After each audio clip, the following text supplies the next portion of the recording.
Hello and thank you for joining us on this edition of the program from the National Assembly. I'm Lami Ali.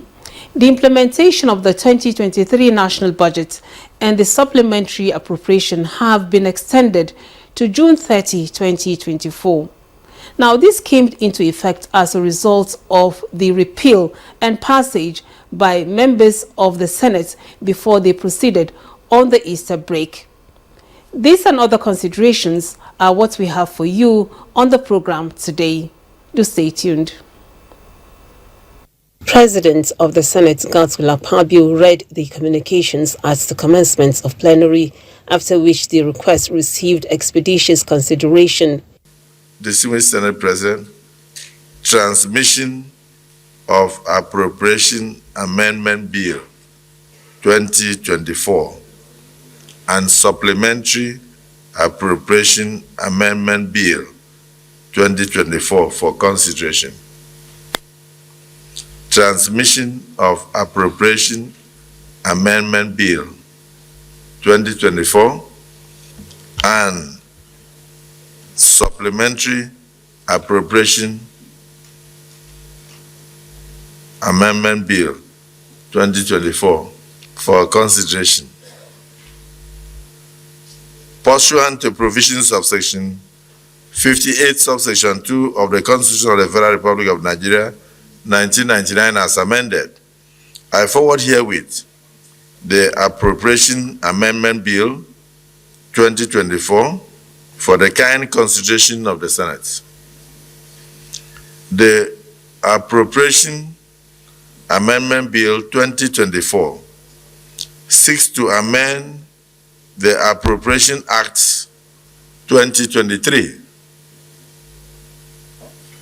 to further extend the time for implementing the capital expenditures of the Appropriation Act of 2023 from 31st day of March 2024 to 30th day of June 2024, while the Supplementary Appropriation Amendment Bill 2024 seeks to amend the Supplementary Appropriation Act 2023 to extend its implementation from 31st day of March 2024 to 30th day of June 2024. These extensions are necessary to ensure that the provisions of the acts are exhaustively implemented. While looking forward to the usual expeditious consideration of the Senate, please accept, distinguished Senate Presidents, distinguished Senators, the assurances of my highest consideration. Yours sincerely, Bola Ahmed Tinubu, President, Commander-in-Chief of the Armed Forces of the Federal Republic of Nigeria. The Chairman Appropriation, two requests here. First, I must commend the Senate for taking proactive steps to extend the capital components of the 2023 Supplementary Appropriation Act to the same 30th of June. Now you have another request to extend the entirety of the amendments plus the 2023 Act itself to 30th of June. The implication of the letter is that we did amend only the extension of capital expenditure. But the second request is asking for the extension of the entirety, which means it will include recurrent as well as capital to the same 30th of June.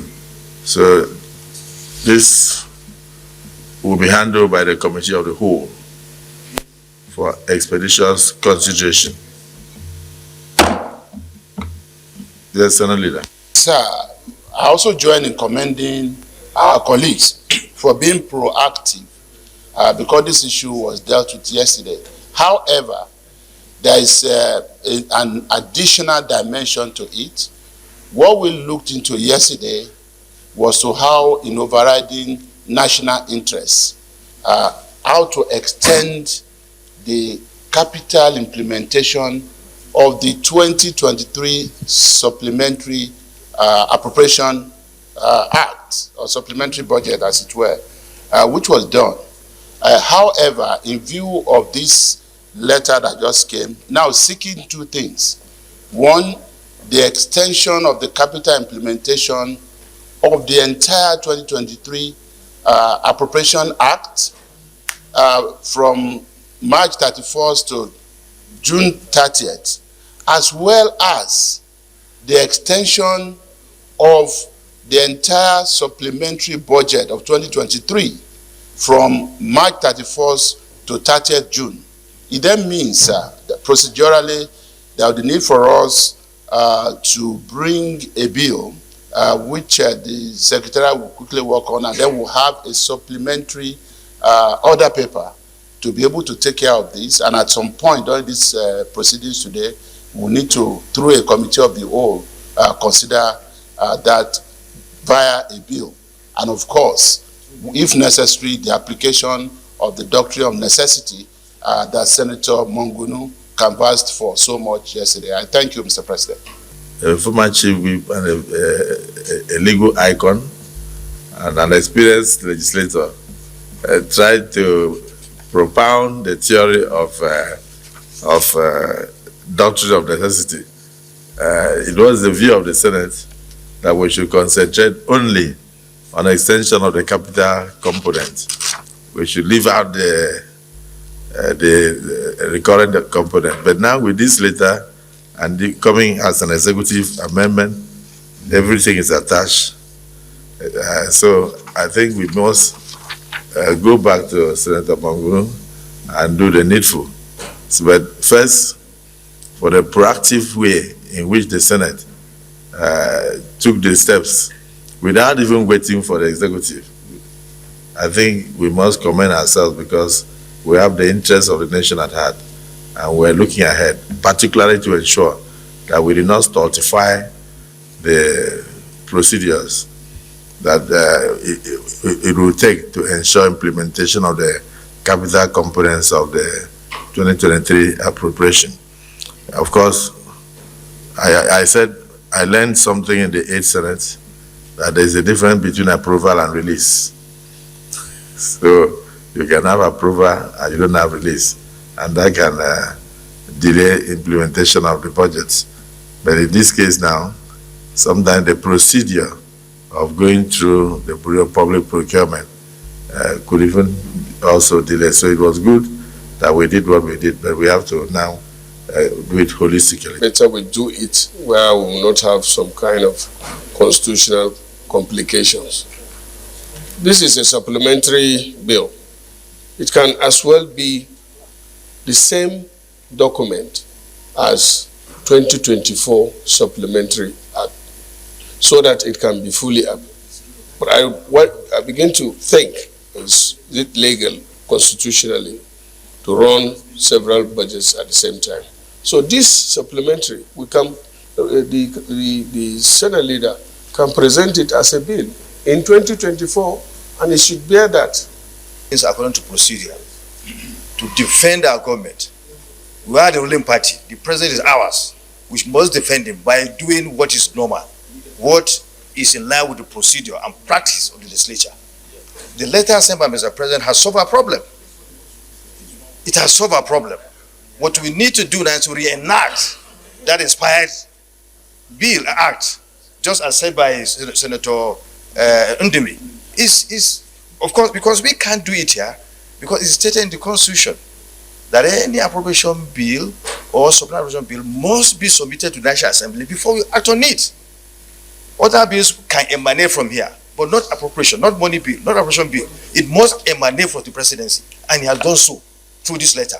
So now what we need to do is to reenact the bill, because it has expired.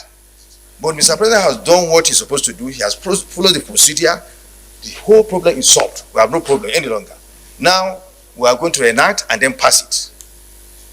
Bring a bill, bring up that expired bill, act It has expired. Now the letter is just like a bill. So we now reenact and then we move on. It's a bill of 2024, but reinventing 2023 bill up to 30th of June, because even from the letter, it had expired. So we were in line. And your explanation is noted as a former chairman of appropriation, both in the House of Representatives and in the Senate. We should not do something that will be in conflict with the Constitution. The Constitution, in a particular section I don't have here, requires that the Auditor General... Read the section. I don't have one here. But let me guide you. Give him the Constitution, let him read the section. Of receipt of the Accountant General's financial statement, submit his report to each of the National Assembly and each house of the National Assembly, and each house shall cause the report to be considered by a committee of the House of National Assembly responsible for public accounts. So, the Accountant General within 90 days shall prepare accounts, which is March, and within 90 days shall submit, for which the Auditor General is supposed to prepare his accounts. So, which essentially means by June, the account of the preceding year would have been audited, and be reviewed by the Public Accounts Committee. That's number one observation. So if you extend it to March, you still allow the 90 days and you will meet the constitutional requirement. If you extend it to June, that means you will not submit the account until September, which contravenes the provision of the Constitution. 2, you cannot extend recurrent. You can't, because you have already closed the books of account and provided for opening balance. That is why you have an opening balance in the appropriation law. You cannot say, I am paying salary, or I will still pay salary of January and another January in the following year, because you have another January in 2024. If you have earned the salary in 2023, you carry it to the debt. That's why you provided for debt, because it's already earned. So, we can go about it not necessarily in providing like this. Let me draw his attention to section 81 of the Constitution. 81. 81.1 and 81B. Yeah, 3.4B. And it says clearly, the President shall cause to be prepared and laid before each House of the National Assembly at any time in each financial year estimate of the revenue and expenditure of the Federation for the next following financial year. Then, 4B, a need that is supplementary. This one referred to the main annual appropriation bill. Then B, a need has arisen for expenditure for a purpose for which no amount has been appropriated by the Act. So this refers to supplementary appropriation bill. Now, what we are talking now is not an extension of that recurrent expenditure that is talking about, a recurrent side of the budget. It's a reenactment. It's a new bill in its entirety. Okay, well, I think I have seen it. So a supplementary, okay, that be, in continuation, a supplementary estimate showing the sums required shall be laid before each House of the National Assembly, and the heads of such expenditure shall be included in a supplementary appropriation bill. So this is what we are doing now. This is what the President wants us to do. So we are not extending. That issue of extension has been closed. We are talking about reenactment. So nothing is wrong here, my distinguished brother. We are guided by the Constitution. The President is guided by the Constitution. A need arising because money had not been spent to fund the armed forces, for their recurrent expenditures and so on and so forth. So we are now reenacting something that was kept and was not utilized. and is going to be utilized now for the operation of our armed forces and others, parts of our government. So it's a reenactment, it's a new bill in its entirety, and that's what we are going to present now. It's not an extension in respect of the current aspect of the budget so discussed. Money was not available in totality to cater for maybe the emoluments or backlog of earned emoluments of maybe civil servants, personnel of the armed forces, wherever.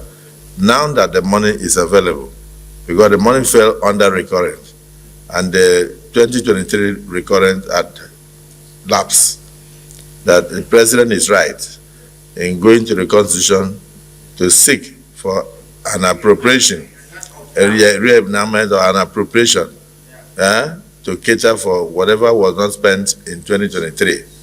So it will still be a 2024 appropriation, but referring to the content of 2023 for immediate implementation, but ending 30th of June. I think it is within the right of Parliament. Everything that was earned was accrued in 2024 budget. There is no way what we have accrued in 2024 budget, it was already earned and it was brought forward to 2024. For us now to reenact it, I think there is a counting misnomer here. I so submit. Thank you. It's not about, we have to follow the process of standing accounting process. Yeah, I understand what the law said, but accounting process, we have accrued everything that was earned recurrent in 2024. In the one that was done in 2023, it was carried forward to 2024. So for you now to say we should again, I think there is a misnomer. I so submit. Thank you, Mr. President. 2024 supplementary, which captures the Unspent Act of 2024. He has agreed with me. So he's saying that you will take it as a supplementary act of 2024, but it captures the unexpensed aspect of 2023. What is your opinion? Because it's still the same thing, but it's definitely an enactment of Parliament to capture it. The route we are talking about is what is going to be on the bill. On the bill. Sure, exactly. That's what's going to be on the bill. That's what is going to be on the bill. We just said it, excuse me. We said that we are talking about it and for us to understand what we are going to do. But what is going to be on the bill is what he said. That's what is going to be on the bill. Ab initio, that's what we have even decided here.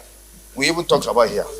And it can even send as many supplementary as it becomes necessary to meet the national challenges he is dealing with.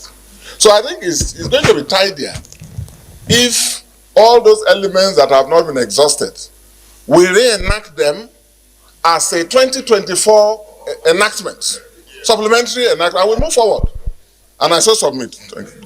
Well guided. The fourth order of the day is the second reading of an executive bill standing in my name on the 2023 Appropriation Act Amendment Bill 2024, SB 405. And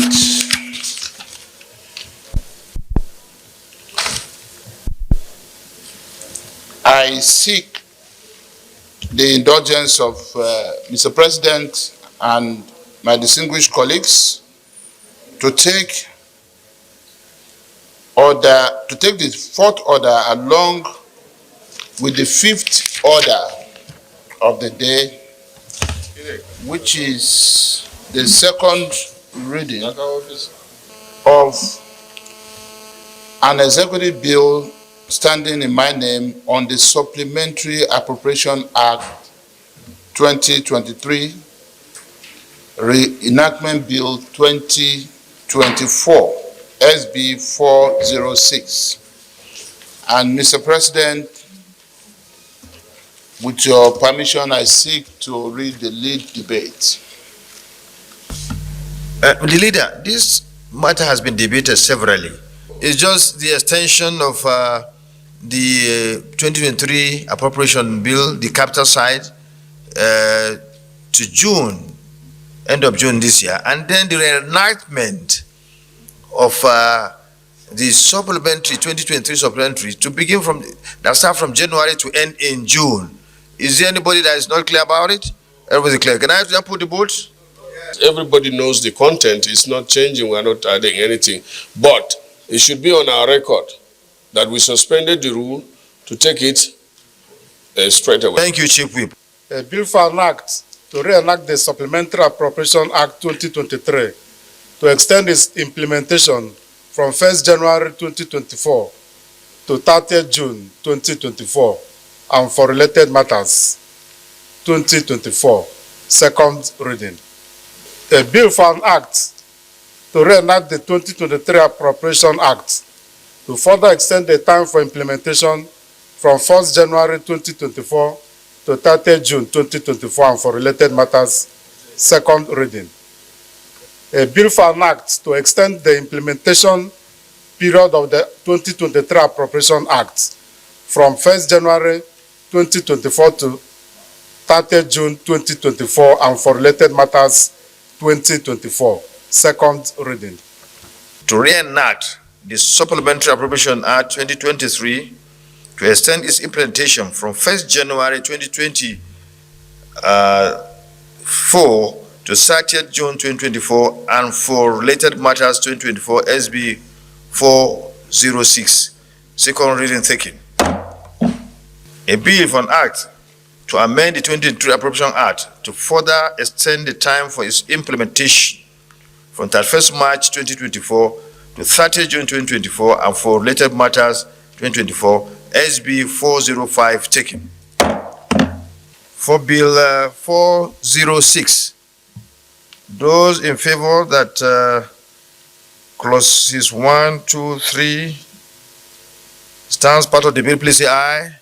Those against say nay, the ayes have it. Those in favor that the explanatory memorandum stand part of the bill, please say aye. Those against say nay, the ayes have it. Those in favor that the long title stand part of the bill, please say aye. Those against say nay, the ayes have it. For Bill 405, those in favor that clauses 1, 2, 3, 4, 1, 2, 3 should stand part of the bill, please say aye. Those against say nay, the ayes have it. Those in favor that the explanatory memorandum should stand part of the bill, please say aye. Those against say nay, the ayes have it. Those in favor that the long title should stand part of the bill, please say aye. Those against say nay, the ayes have it. Senate in the Committee of Supply considered a bill on act to extend the 2023 Appropriation Act, the time for the implementation from 31st March 2024 to 30th June 2024 and for related matters 2024 SB 405 and approval follows. Amendment of the 2020 Appropriation Act as recommended. Amendment of Section 12 as recommended. Short title as recommended. Explanatory memorandum as recommended. Long title as recommended. Is this a true reflection of what transpired in the Committee of the Whole on Supply? The Senate in the Committee of Supply considered a bill for an act to reenact the Supplementary Appropriation Act 2023 to extend its implementation from 1st January 2024 to 30th June 2024 and for related matters 2024 SB 406 and approve as follows. Amendment of the 2020 Appropriation Act as recommended. Amendment of Section 1 as recommended. Short title as recommended. Explanatory memorandum as recommended. Long title as recommended. Is this a true reflection of what's transpired in the Committee of Supply? The clerk. Mr. President, distinguished senators, A bill for an act to amend the 2023 Appropriation Act to extend the implementation period from 1st January 2024 for 31st March 2024 to 30th June 2024 and for related matters 2024, SB 405, third reading. Mr. President, distinguished senators, a bill for an act to reenact the Supplementary Appropriation Act 2023 from 1st January 2024 to 30th June 2024 and for related matters 2024, third reading.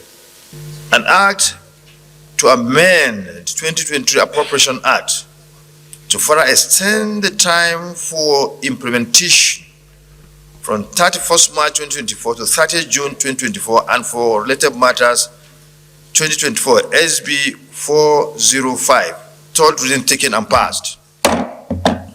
An act to reenact the Supplementary Appropriation Act 2023 to extend its implementation from 1st January 2024 to 30th June 2024 and for related matters 2024, SB 406, third reading taken and passed.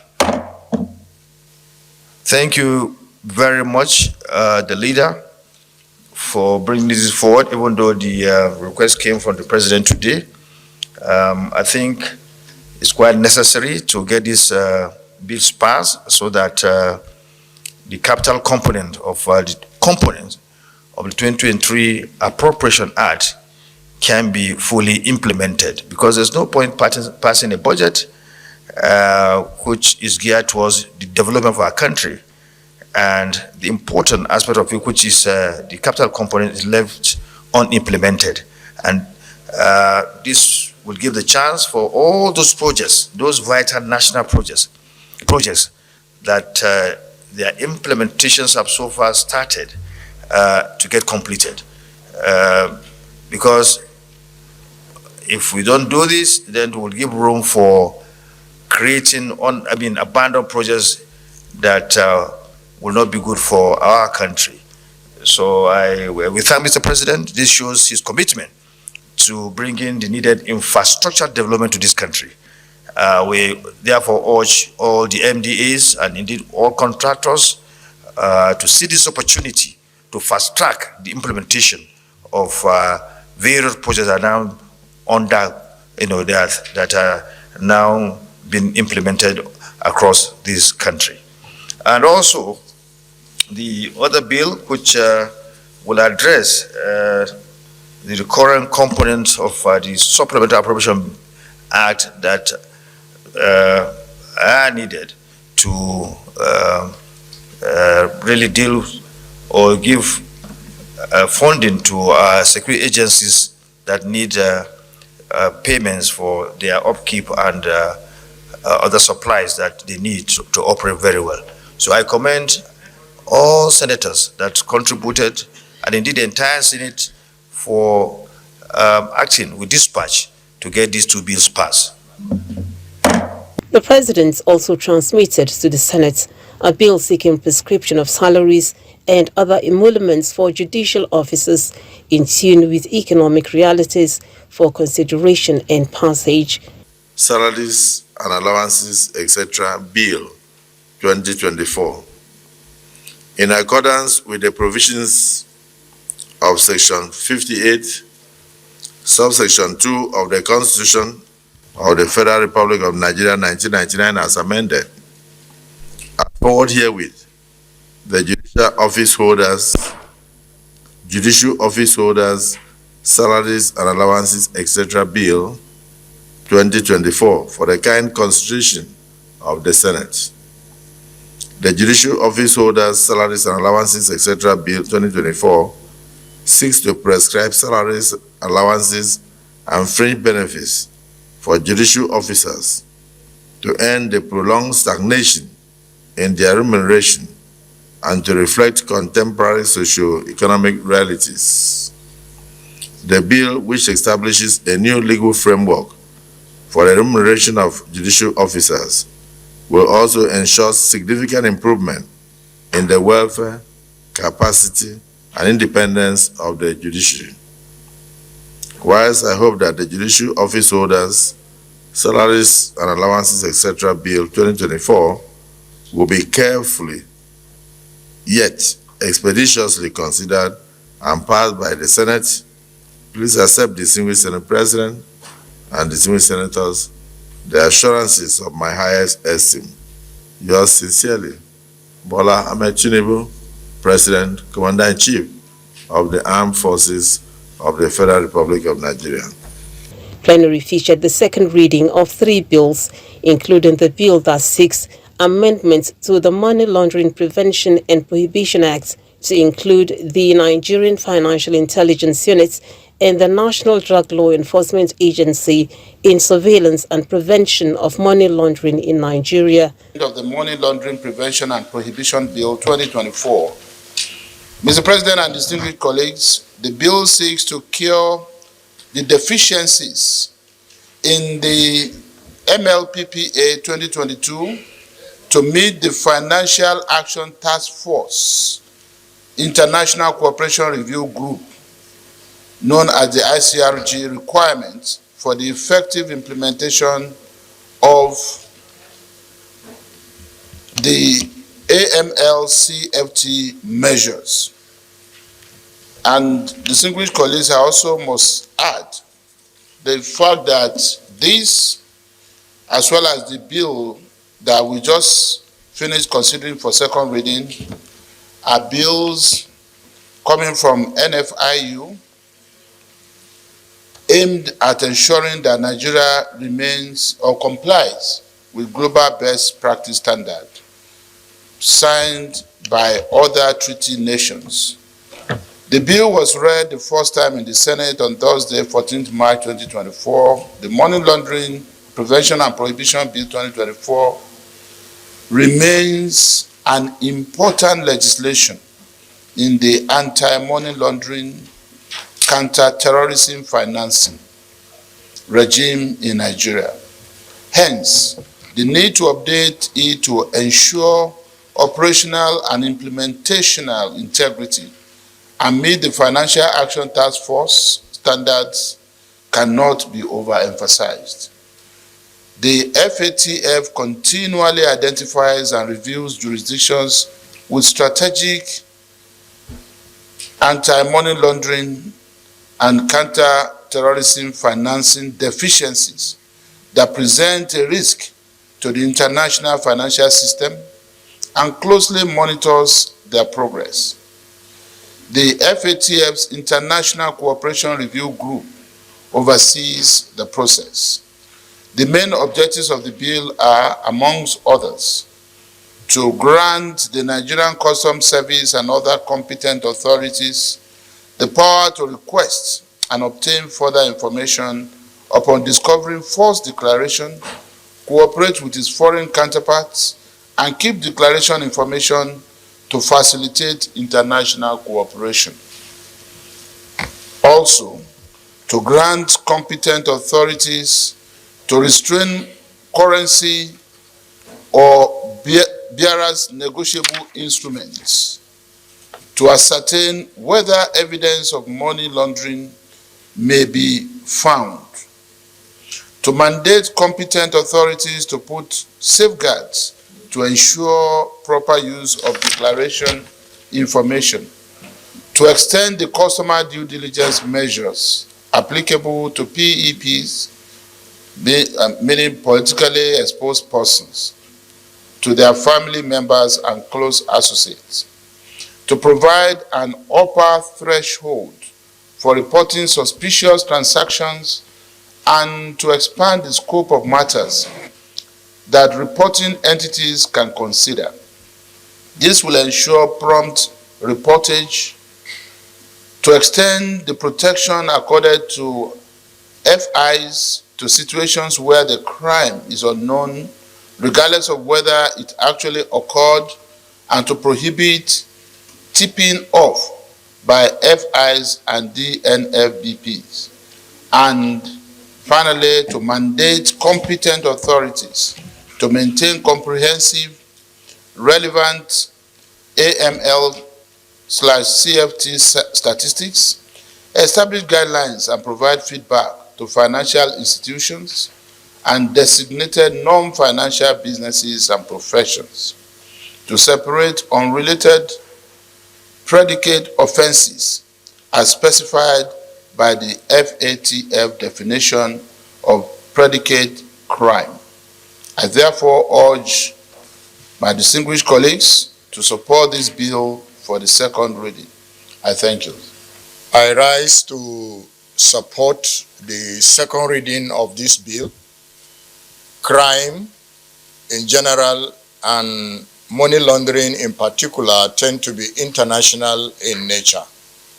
And for us to fight it appropriately, we need to amend our laws, strengthen them, so that we can also be considered internationally as people who fight money laundering.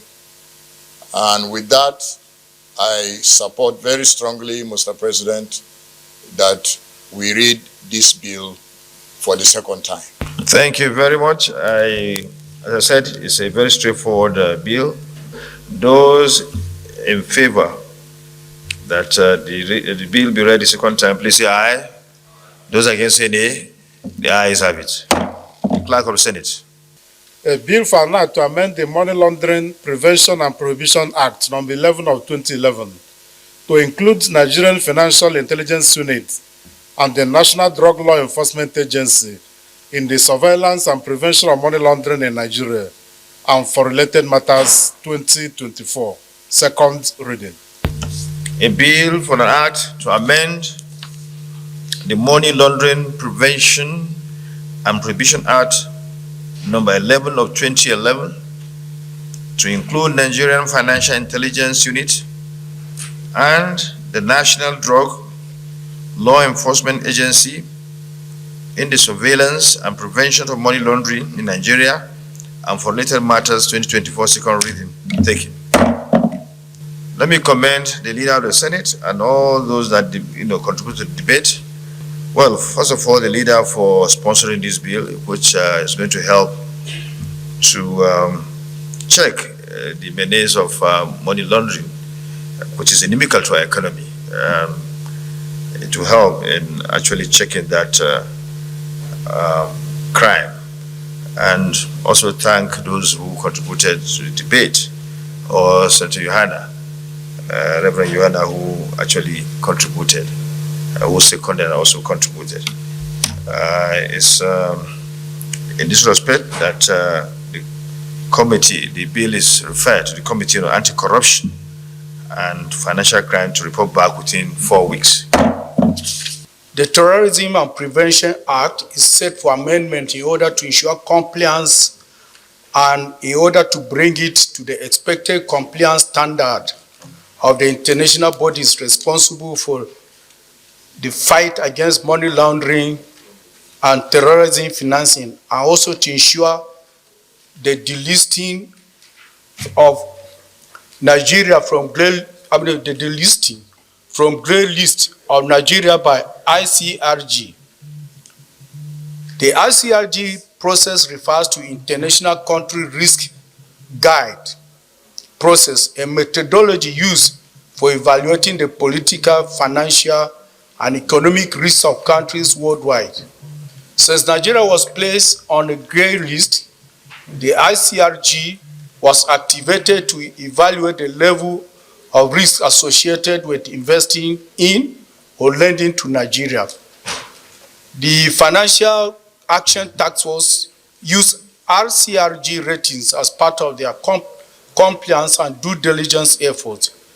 The ratings are critical to assessing Nigeria's risk level as part of compliance with international anti-money laundering, AML, and counter-financing of terrorism, CFT standards. Section 49, subsection 2 of the Principal Act is being redrafted as, where the Attorney General is satisfied that there is evidence on reasonable grounds to support recommendation made under subsection 1 of this section, the Attorney General shall designate the person, organization, or entity so recommended as a terrorist organization, terrorist entity, or terrorist financial, provided that the designation made by Attorney General under this section shall not be conditional upon the existence of criminal proceeding in relation to the person, entity to be designated. This drafting is being made to make it practicable for the domestic designation made by Nigerian Sanctions Committee to be disseminated, implemented within a period of 24 hours as required by Financial Action Task Force. Also, a new subsection 8 is being added to the provision of section 49 as the designation of a person, group, or entity by Attorney General on the recommendation of Nigerian Sanctions Committee in accordance with United Nations Security Council Resolution 1373/2001 and successor resolution shall A, have immediate application in Nigeria, B, continue in force until the revocation of designation or delisting of the person, group, or entity by Attorney General of the Federation. This reason is to give domestic designation immediate effect in Nigeria. Mr. President, my dear colleagues, it is on this ground that I urge you to expeditiously pass this bill for second reading. Thanks. Terrorism and terrorists are now evolving with the changing nature of technology. So there is a need for us to amend our laws to catch up with the evolving nature of terrorism act that is being committed by terrorists, and also the provision that will allow the Attorney General of the Federation to designate an entity, an individual, or an organization as a terrorist is also novel in the sense that without such designation, it will be very difficult for international criminal fighting organizations like Interpol to accept an entity as a terrorist organization or a terrorist financial. So essentially, Mr. President, as I said earlier, this bill seeks to bring our terrorism prevention and prohibition bill in tandem with international best practice. And I urge my colleagues to support the second reading of this bill with speed of light. Thank you.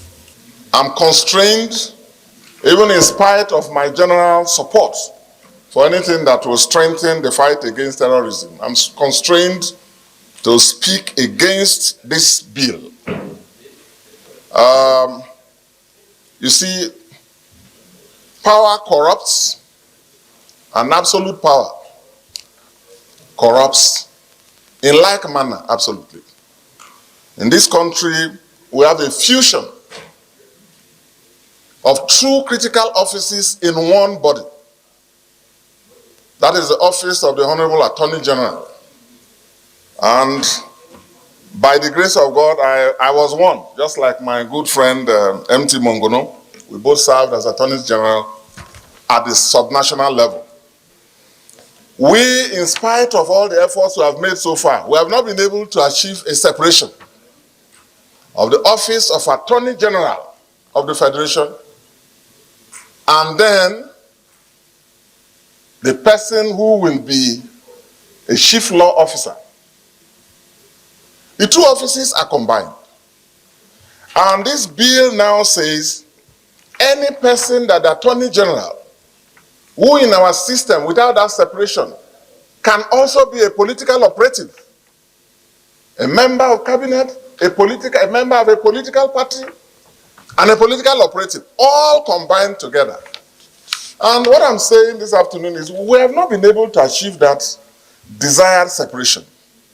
And the mechanisms we have are not sufficient to guarantee impartiality of judgment, in as much as we trust all of them. And the current Attorney General is a very professional person. I have no doubt about it. But we are not about persons. We are building institutions.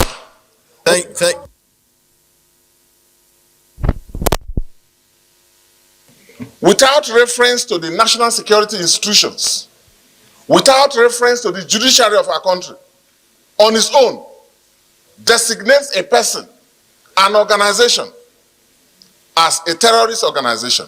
We must trust that any Attorney General of our country will do so painstakingly and in the best interest of our country. No doubt.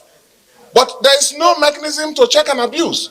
So I will support that power of the Attorney General, if this bill must be passed, must be subjected to a recommendation from the Office of the National Security Advisor. One of the constraints, especially at the FATF, we had in those days during the Mutalab days, was that because of an act by one particular person, the whole country was designated a terrorist country risk area. If we have had this kind of provisions in our law, the Attorney General would have isolated that individual or the group he belongs to designate him as a terrorist risk person. So that would have exonerated the country for thereby being designated as a whole and all the process that we went through. But also, the fear is, like it was said, if Section 8, the number of people, the Nigerian Sanctions Committee, I don't know how the composition of that committee is going to be. We should be very careful in sanctioning, in approving the composition of the Nigerian Sanctions Committee, so that a lot of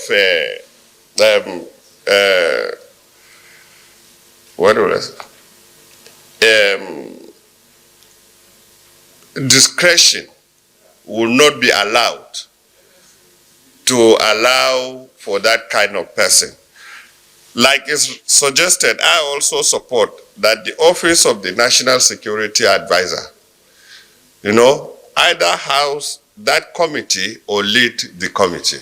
Thank you, Mr. President. Despite the objections that was raised by Senator Dixon, I think we should look at the merit of the bill properly. And as we move on into the next stage of the processing of the bill, we can have inputs from others and even from the public. And we have experts here, including the likes of Dixon and the rest. We'll look at it and see how that can be looked at, for the overall interest of the nation. That said, I now put to vote. Those in favor that this bill now be read second time, please say aye. Those against say nay. The ayes have it. The clerk of the Senate. A bill for an act to amend the Terrorism Prevention and Prohibition Act 2022 to enable Nigeria implement targeted financial sanctions relating to terrorism and terrorism financing without delay and for related matters 2024. Second reading. For an act to amend the Terrorism Prevention and Prohibition Act 2022 to enable Nigeria implement targeted financial sanctions relating to terrorism and terrorism financing without delay and for related matters 2024. Second reading taken. This bill is now referred to the Committee on Judiciary, Human Rights and Legal Matters and report back within 4 weeks. With the Committee on National Security, because of it relates to the functions of the committee, so that having input from beginning from that committee will allow us to have a properly packaged law that will address the issues that are encompassed,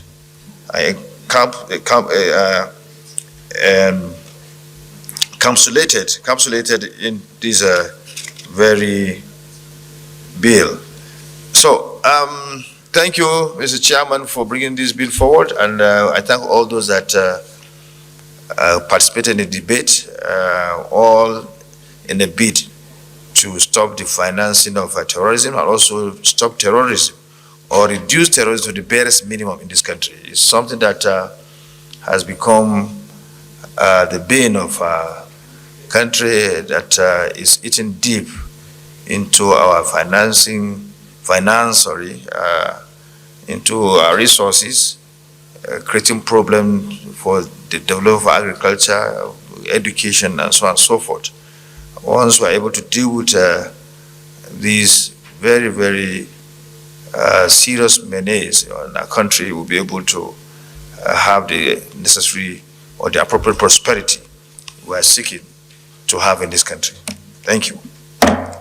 Senate has passed the Student Loans Access to Higher Education Act Amendment Bill to ensure seamless implementation. That the Senate do receive and consider the report of the Committee on Tertiary Institutions and Third Fund on the Student Loan Access to Higher Education Act, Repeal and Reenactment Bill 2024 SB 398. I so move, Mr. President.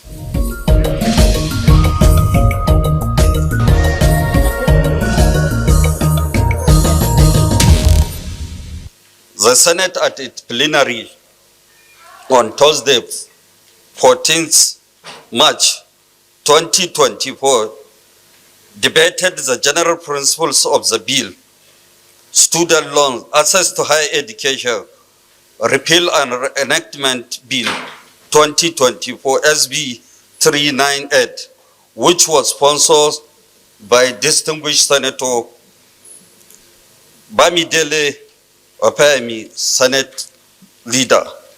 After deliberation, the bill was read for the second time and repair sent to the Joint Committee of the Senate Tertiary Institution and Third Fund and House of Representatives Committee on Student Loans, Scholarship, and Higher Education Financing for further legislative action.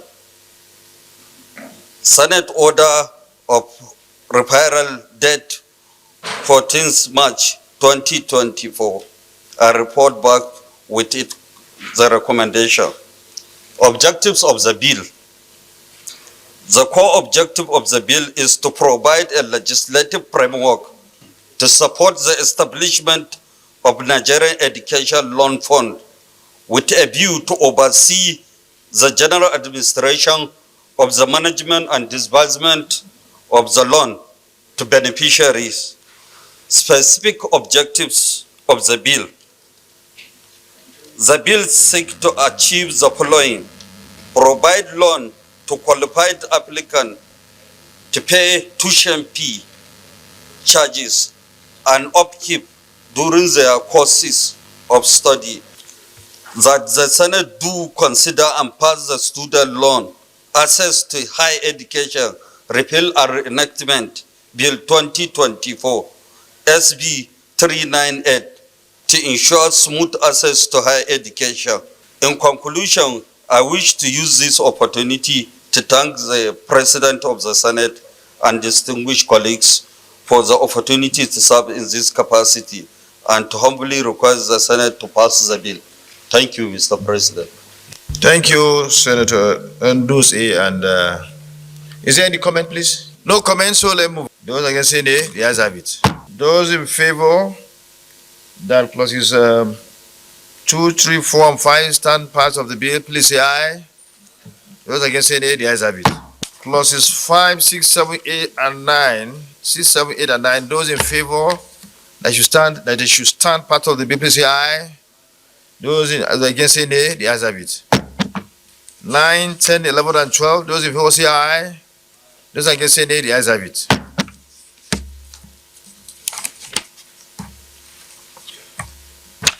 Twelve, 13, 14, 15. Those in favor say aye. Those against say nay, the ayes have it. 16, 17, 18, 19, 20. Those in favor say aye. Those against say nay. Those clauses 21, 22, 23, 24. Those in favor that it should stand part of the bill, please say aye. Those against say nay, the ayes have it. Disqualification, that is 25.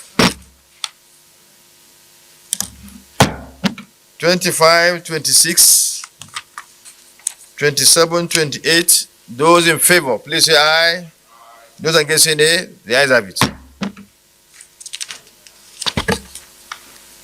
29, 30, 31. Those in favor that the above clauses should stand part of the bill, please say aye. Those against say nay, the ayes have it. 30, 31, and 32. Those in favor say aye. Those against say nay, the ayes have it.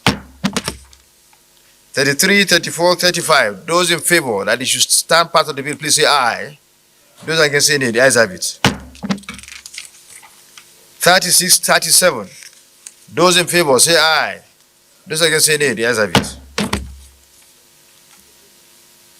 Plus 38. Those in favor that it should stand part of the bill say aye. Explanatory memorandum. Those in favor, please say aye. Those against say nay, the ayes have it. Long title. Those in favor, please say aye. Those against say nay, the ayes have it. In the committee of the whole considered the report of the Committee on Tertiary Institutions and Third Fund on the Student Loans, Access to Higher Education Act, Repeal and Reenactment Bill 2024, and approved as follows. Long title as recommended. Number of clauses, clauses 1 to 36 as recommended. Interpretation, clause 37 as recommended. Short title, clause 38 as recommended. Schedules 1 as recommended. Explanatory memorandum as recommended. Is this a true reflection of what transpired in the committee of the whole? Those in favor of the motion moved by the Senate leader and seconded by minority leader, please say aye. Those against say nay. The ayes have it. The clerk of the Senate.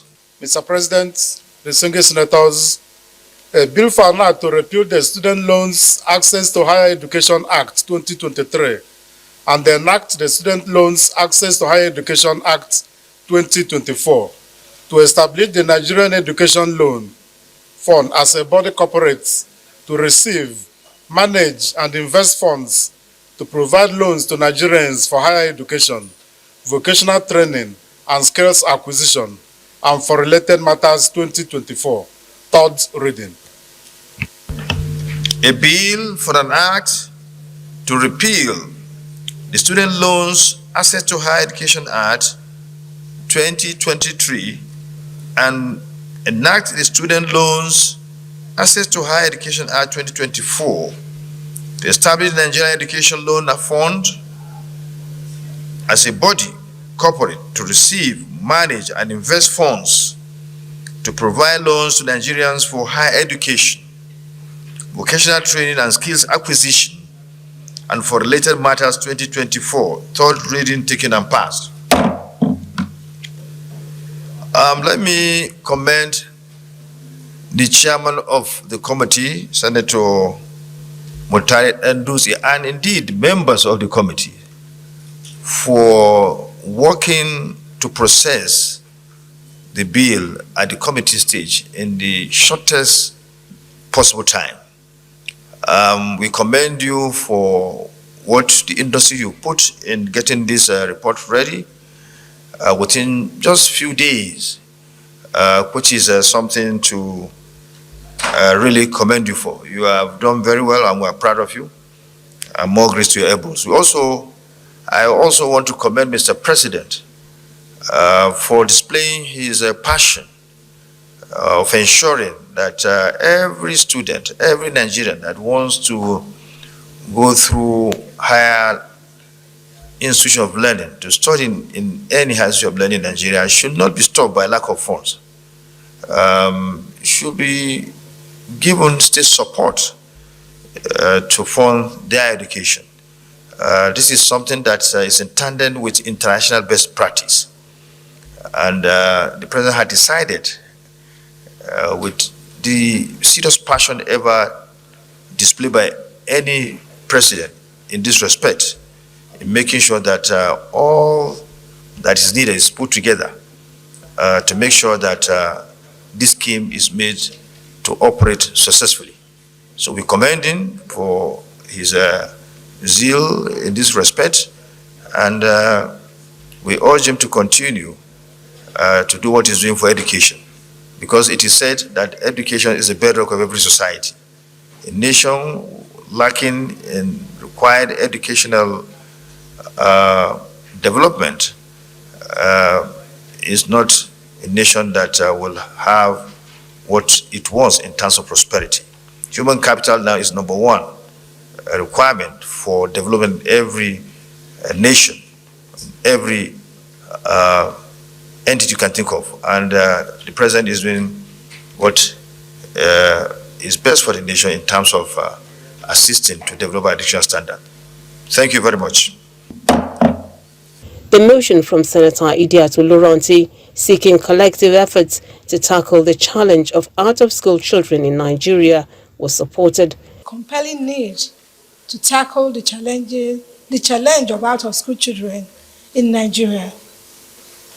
The Senate notes that the issue of out-of-school children has become worrisome, given the 2022 report of the United Nations Education, Scientific and Cultural Organization, UNESCO, that about 20 million Nigerian children are out of school, which represent 10% of the estimated Nigerian population of 200 million people, and also represent the highest number of out-of-school children from any country globally. Also note that though the Minister of Education disputed the figure, but it is generally agreed that whatever the real figures, the issue of out-of-school children has become an albatross on the neck of the Nigerian state that must be dealt with a matter of urgency. Further note that the social impacts of having about 20 million out-of-school children on the Nigerian state will include impediment to achieving some of the United Nations Sustainable Development Goals, especially Goal 4, which is to ensure inclusiveness and equitable quality of education and promotion of lifelong learning opportunities for all. Also providing easy pull for recruitment into criminal gang, banditry and terrorism, which are the biggest security issues in the Nigerian state, we have been dealing with for many years. Achievement of national economic justice and inclusiveness will further be jeopardized, and many more Nigerians may become ill-equipped to climb out of the poverty bracket, and other social problems that might arise from this condition are gender inequality, early child marriage, general social political instability. Mr. President, distinguished colleague, you will be aware that the past successful administration has made several efforts to deal with the out-of-school children, and last being the deployment of homegrown school feeding program by the last administration, with other programs by development partners like the World Bank sponsored Better Education Service Delivery for All program. However, all these efforts have had little impact on the surging numbers of out-of-school children, and we therefore need new thinking and more aggressive strategy to deal with this menace. Convinced that when all the institutions concerned are committed to their responsibilities, the menace of out-of-school children will be overcome because the situation is of concern to the federal government of Nigeria. Accordingly, resolved to mandate the Committee on Education, both the basic and the secondary, to engage the Federal Ministry of Education with a view to paying special attention to the issue of out-of-school children with the ultimate objective of drastically reducing the number. Urged Ministry of Education is related parastatals and agencies such as Universal Basic Education stakeholders, including non-governmental organizations, to one, severally and jointly bring up new strategy to effectively deal with out-of-school children problem, as well as rekindle the national consciousness through sensitization and advocacy on the importance of education to the growth and development of our nation and the benefits of having majority educated population. B, set a time limit of 2 years for the diligent implementation of the UB Act as stipulated in Section 2 and Section 2, subsection 2. 1, urge government at all levels, thirdly, urge government at all levels to implement targeted intervention programs that will address all the factors militating against free access to quality and basic education, particularly multidimensional poverty and insecurity. Equally urge the judiciary in the 36 states of the Federation to take steps towards setting up mobile court for the enforcement of the UBEC Act. Mr. President, distinguished colleagues, I so submit. Education is the veritable tonic and panacea that any society can use with a view to not only lifting people out of poverty, but also a veritable tonic that a society can use with a view to achieving its developmental objectives. Any society that neglects or relegates education to the background does so at the risk of its own peril. So against this backdrop, Mr. President, distinguished senators, this motion is very, very important, especially against the backdrop of the 20 million children that are out of school in Nigeria. All hands must be on deck by all stakeholders to ensure that our children go to school so that bandits and Boko Haram will not have a veritable or a fertile ground to recruit these people into their dastardly act. Against the backdrop, Mr. President, I urge my colleagues to support this motion. Thank you. The issue of out-of-school children is both a social as well as a serious security problem to us. And I want to say that we have more than 20 million out-of-school children, more than 20. Because the 20 million we're talking about are possibly only in the basic education. That is the primary school and JSS. What about those who have finished JSS 3 and are not able to go to SS1? We may be talking about 30 million out of school.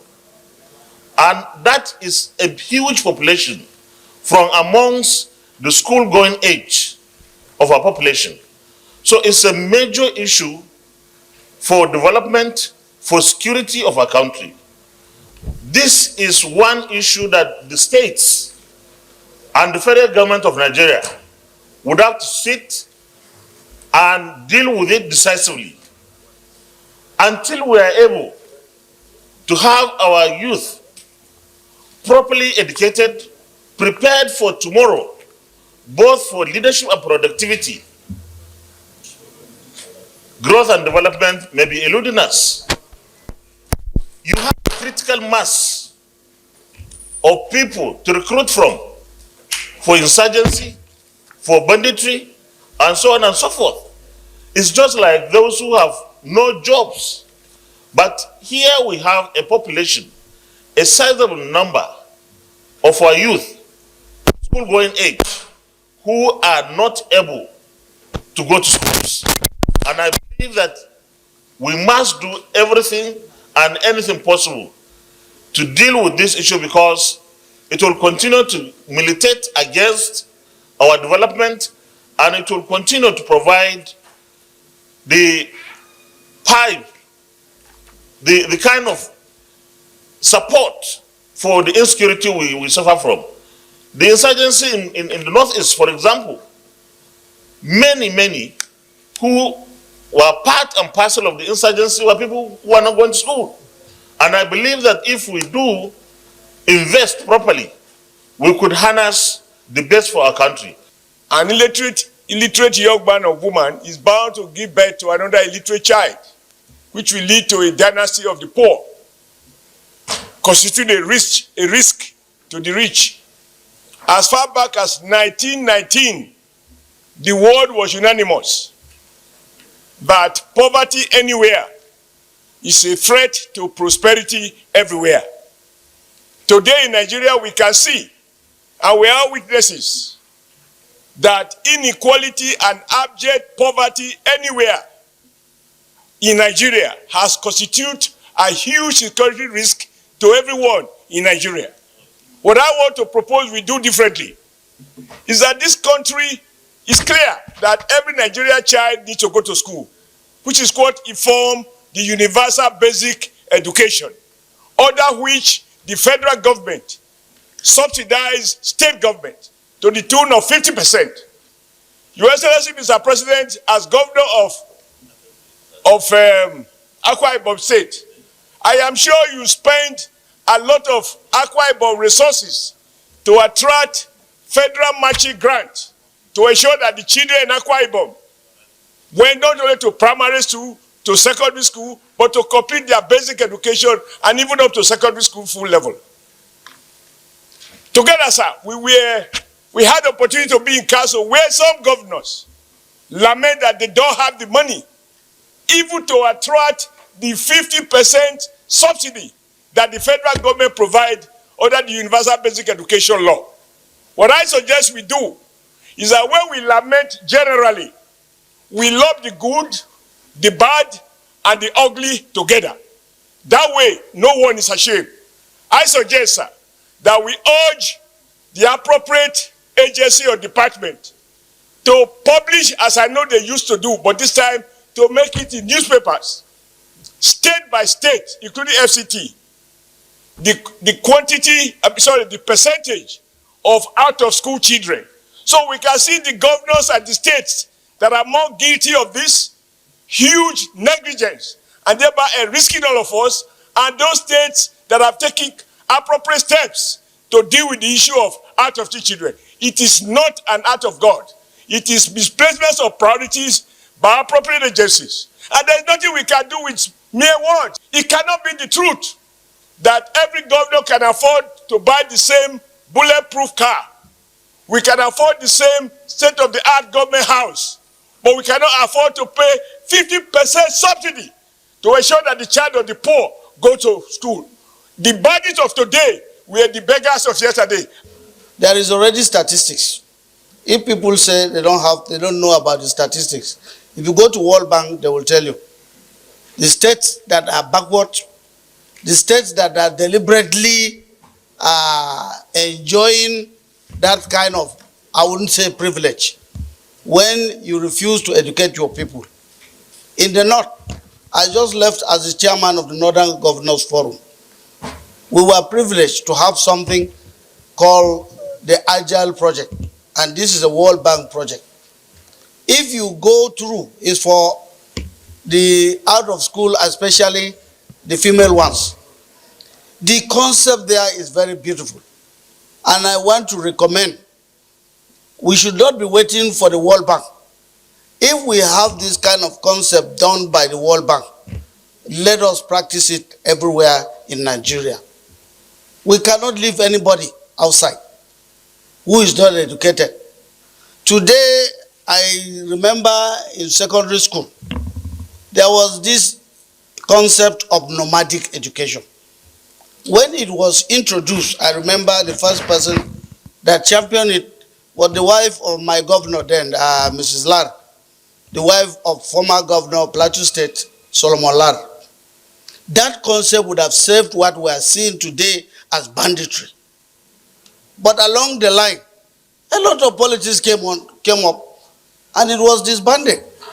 The nomadic education was to have the privilege of educating the man who is in the bush grazing cows, so that at the end of the day, he will also appreciate the level, the advantage of education. Now, a lot of them, and I'm sure those of us who will know the reasons, part of the reasons for banditry, will tell you that they are not educated. They don't have anything to do. Once their cows are taken away, they now engage in banditry. They engage in banditry. So I also support this bill with all the things that are recommended, so that as quickly as possible, in the next 4 or 5 years, as he said, we may not only end up by passing the bill, but we will continue to reassess this bill and bring it out to know which states are doing well and which states are not doing well.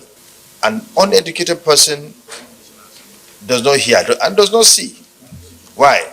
Because he can't separate the right from the left.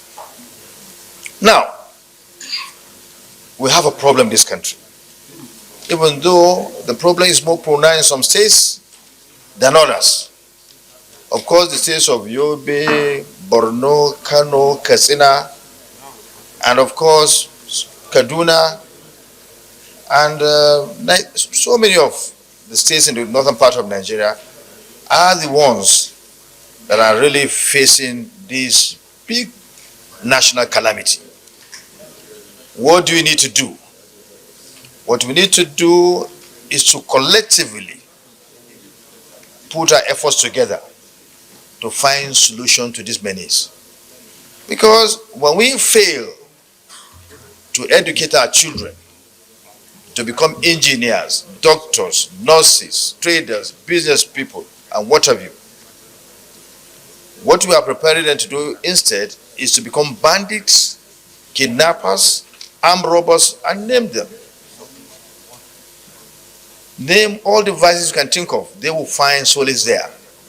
Therefore, we need to collectively, at the local level, individual level, the local government, state governments, the federal government, high net worth individuals, corporate bodies, all we need to come collectively together to make sure we find lasting solution to this problem.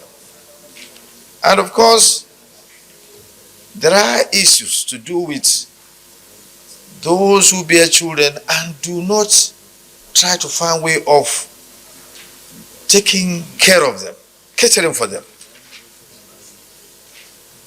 You make sure that whoever, at any point in time, your children should be catered for.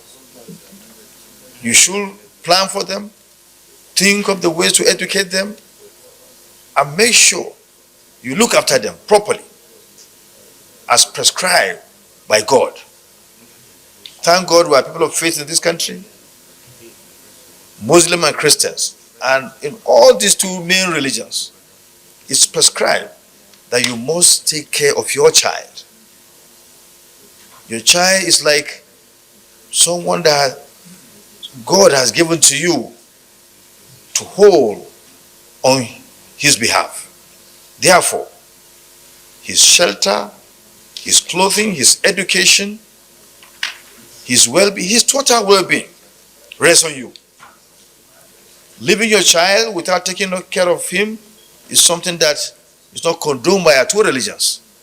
Therefore, at individual level, we must put this down to our parents, all the parents in Nigeria. Take care of a child before we move to the authorities. The authorities, of course, it has been emphasized in several fora, in several conferences, in several meetings, that we should do all within our powers to make sure we surmount this national calamity. It is a calamity because most kingpins in armed robbery, in kidnapping, in banditry, pick up these kids that are not educated and use them to do whatever they want to do against the state. So I align myself with the previous speakers that we should find a way to surmount this national calamity. I so submit, Mr. President. I also want to align myself with the submissions of Senator Mongono and all the speakers that yes, indeed, a lot of opportunities would have been given to many Nigerian children in the past if attention had been paid by the various governments, local government, state government, and federal government in those days to the menace of out-of-school children. Very few managed to survive, and a lot of them could not make it. So I thank you for this motion. So we go straight into the prayers. This is very important. Like you said, it touches on the United Nations goal number 4, which is to ensure inclusiveness, opportunities for all. So let's look at the prayers, whether they are far-reaching enough. Prayer 1, mandate the Committee on Education, Basic and Secondary, to engage the Federal Ministry of Education with a view to paying special attention to the issue of out-of-school children with the ultimate objective of drastically reducing the number. Those in favor of prayer 1 say aye. Those against say nay. The ayes have it. Prayer 2, urge the Ministry of Education, its related parastatals and agencies such as the Universal Basic Education stakeholders, including non-governmental organizations, to severally and jointly bring up new strategy to effectively deal with out-of-school children problems, as well as rekindle the national consciousness through sensitization and advocacy on the importance of education to the overall growth of our dear country and the benefits of having majority population highly educated. B, set a time limit of 2 years for a diligent implementation of the UBE Act as stipulated in Section 2, subsection 2. Urge those in support of prayer 2, A and B, say aye. Those against say nay. The ayes have it. Prayer 3, urge governments at all levels to implement targeted intervention programs that will address all the factors militating against free access to quality and basic education, particularly multi-dimensional poverty and insecurity. Those in favor of prayer 3 say aye. Those against say nay. The ayes have it.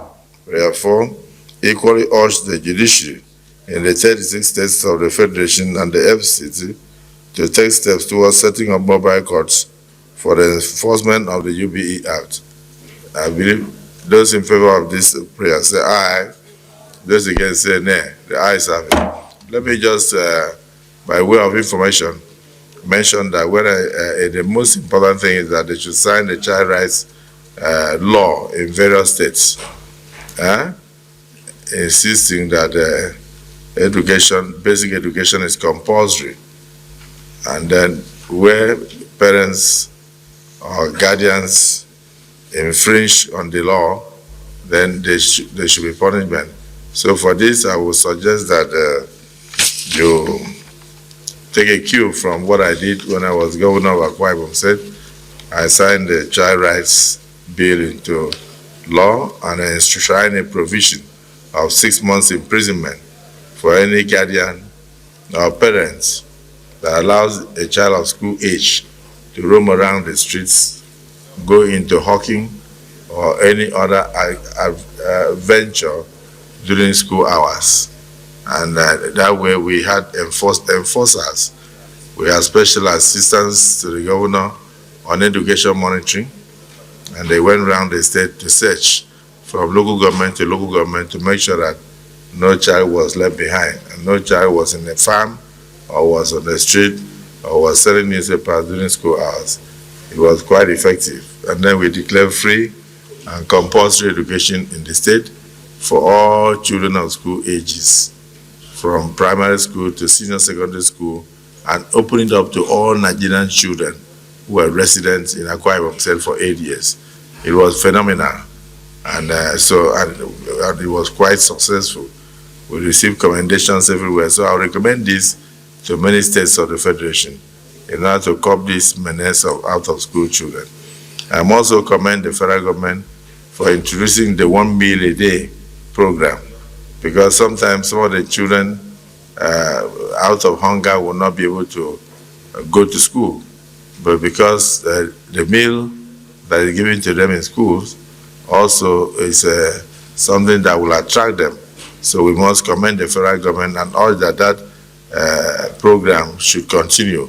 It will also assist in reducing the number of out-of-school children. But it's a menace that must be jointly tackled by all, the parents, the guardians, the local governments, the states, and at the federal level. So I commend you for this motion, and I plead that the Senate Committee on Legislative Compliance should look into how these resolutions are implemented. Thank you, distinguished Senator Adebule Idiat Oluranti, and all those who have made contributions to this motion. And that's the size of our package on the program today. We thank you for watching. I'm Lami Ali saying bye for now.